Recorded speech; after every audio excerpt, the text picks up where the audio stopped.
Welcome to VSBM channel. VSBM channel subscribe பண்ணாங்க, subscribe பண்ணிக்கோங்க. பக்கத்தில் இருக்கிற பெல் பட்டனை கிளிக் பண்ணி பாருங்கள். இப்போ வாங்க வீடியோவுக்கு போகலாம். இப்போ நம்ம வெள்ளை பணியாரம், செட்டிநாடு வெள்ளை பணியாரம் செய்கிறதுக்காக அரிசி ஊற வச்சுருக்குறேங்க.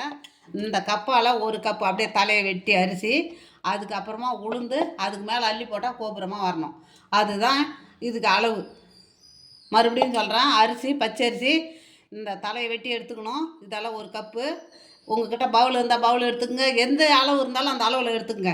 அப்படியே தலையை வெட்டிக்கணும்.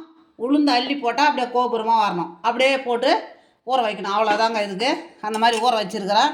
ஊறி போச்சு. வாங்க இப்போ கிரைண்டரில் போடலாம். இப்போ கிரைண்டரில் அரிசி போட்டுக்கலாங்க.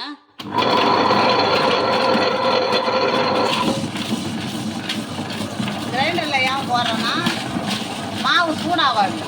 இப்போ மிக்சியில் போட்டோம்னா மாவு சூடாகும். அதுக்காக பணியாரம் கிளப்பாது, வெள்ளை பணியாரம் கிளப்பாது.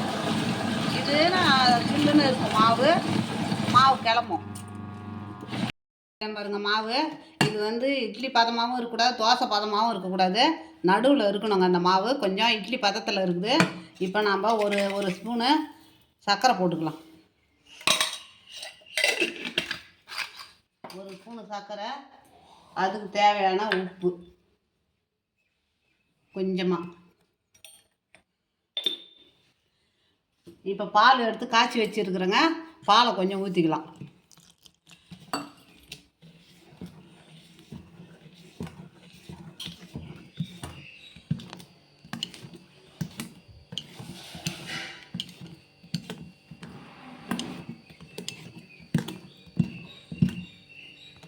பதத்தில் தாங்க இருக்கணும். இப்போ வாங்க நம்ம எண்ணெய் கடாயை வச்சு எண்ணெய் ஊற்றிருக்கிறேன். இப்போ வாங்க நம்ம ஊற்றலாம்.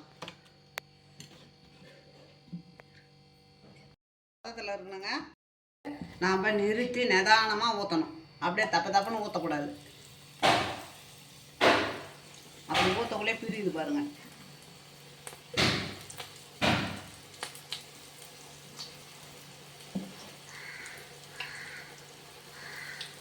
மூணு மட்டும் போதும், அப்புறம் ஊற்றிக்கலாம். இப்போ பணியாரம் வந்து பாருங்கள் வெளியில். இப்போ எடுத்துக்கலாம்.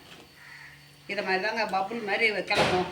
நம்ம சோடா கூட இப்போ போடவே இல்லை, அப்படியே தான் போட்டு அரைச்சி அப்படியே தான் ஊற்றுறோம். பால் தான் ஊற்றிருக்குறோம், சர்க்கரை போட்டிருக்குறோம், வேறு எதுவுமே இதில் போடலை. பப்புள் மாதிரி கிளம்புது பாருங்கள்.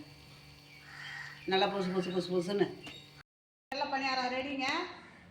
இது நம்ம மாவு அளவு தாங்க, கரெக்டாக அளவாக இருந்தால் அளவாக இருங்க. அதை பாருங்கள், சூப்பராக இருக்குது பாருங்கள். அப்படியே புதுசுன்னு இருக்குது பாருங்கள். அப்படியே புட்டு எடுத்துக்கலாம், அழகாக இருக்கும். அந்த மாதிரி தான் இருக்கும், இந்த மாதிரி தான் இருக்கும். நீங்கள் இதே மாதிரி செய்து பாருங்கள். அதுக்கு கார சட்னி தான் முக்கியம். நம்ம கார சட்னி தாங்க வைக்கணும். இந்த கார சட்னி தான் இதுக்கு அவ்வளோ ஒரு டக்கராக இருக்கும். கார சட்னி செய்து இந்த மாதிரி செட்டிநாடு வெள்ளை பணியாரத்தை நீங்கள் செய்து பாருங்கள். பிடிச்சிருந்ததுன்னா எனக்கு லைக் பண்ணுங்கள், கமெண்ட் பண்ணுங்கள், சப்ஸ்கிரைப் பண்ணுங்கள்.